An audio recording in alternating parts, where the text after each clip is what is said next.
Ilan, comme toujours à la fin de cette émission, nous débriefons ces minutes que nous avons passées ensemble et aujourd'hui, ce portrait va être fait par notre psychanalyste qui est Christian Reichaume. Bonjour Christian. Bonjour Cyrielle, bonjour Ilan. Bonjour Christian. Alors, pas d'angoisse, vous pouvez décider d'arrêter ma chronique à n'importe quel moment. D'accord. C'est vous qui décidez. Ça marche. Pas d'interphone, vous me le dites et j'arrête. Mais on va essayer de tout donner jusqu'au bout, puisque c'est l'une de vos devises. Alors, il y a cette enfance qui commence avec ce milieu modeste qui vous a permis de dégager beaucoup d'humilité. En tout cas, c'est ce qui transparaît de cette interview. Beaucoup d'humilité de votre part. Et des parents qui sont très aimants, qui sont très gourmands. Et mais une mère qui vous donne beaucoup d'amour. Et tout ça, ça crée cette enfance qui est un socle, qui fait une cellule forte qu'on essaye de maintenir parce que c'est notre base de vie et notre cellule à nous. Alors, il y a une phrase que j'ai relevée qui était très importante, c'est « Mon père, il a fait son devoir de père ». Et je vais revenir dans ma chronique sur « En fait, vous êtes en train de faire votre devoir de fils ». Et puis, j'ai noté une petite chose, vous nous avez dit que vous aviez une enfance turbulente et on a vu autour de nous un homme extrêmement sage, presque timide, presque sage, posé, résolu. Donc on peut souhaiter à tous les parents d'avoir des enfants turbulents comme vous, qui ensuite défendent corps et âme leurs parents. Mais peut-être que votre turbulence aujourd'hui, elle est contre le système, en tout cas contre un système, et c'est de l'énergie que vous utilisez avec bienveillance et pour une bonne cause. Alors je vois en vous un fils engagé.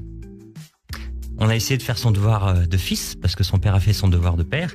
Donc un fils qui n'accepte pas, qui questionne, qui résiste, qui s'implique, avec ce besoin de comprendre, ce besoin de défendre, par rapport à certaines décisions qui peuvent nous dépasser.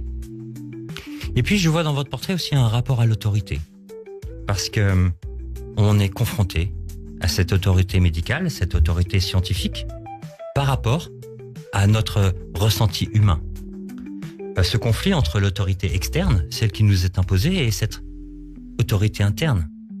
Le conflit, je dirais même, entre une autorité qui est le corps médical et une autre autorité que vous défendez, c'est celle de votre père.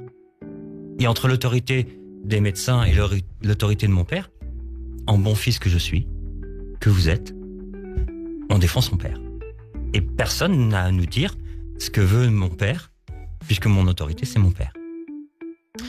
Et donc il y a cette confrontation entre le système et l'humain, avec les anecdotes que vous nous racontez, avec un système qui manque d'empathie et d'humanité, alors qu'on est en train de parler d'une personne.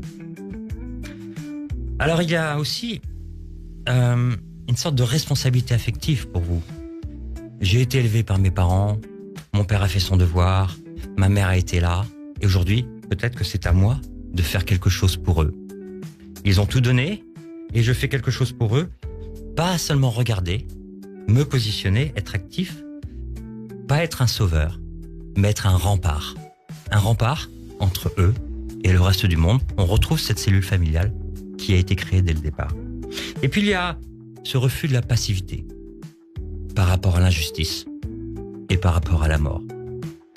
En fait, cette difficulté d'accepter ce qui nous a imposé, ce désir d'un patient, d'un proche, d'une famille, d'entendre tout le monde, de ne pas être un spectateur, mais un acteur, pour ne pas avoir sa culpabilité, mais prendre en compte sa responsabilité. Alors aujourd'hui, sur Radio J, on a vu que vous étiez une personne déterminée, une personne sensible, une personne combative, lucide, avec une tension interne, mais à toujours tout donner jusqu'au bout. Ça, c'est votre devise et on l'entend tous. Alors, il n'y a pas question de médecin, il n'y a pas question de pouvoir, il est juste question de choix et de dignité. Et c'est l'histoire d'un fils qui refuse de renoncer. Alors, merci à vous. Merci beaucoup. Merci beaucoup Christian Reichaume, notre psychanalyste que l'on retrouve toutes les semaines sur Radio J.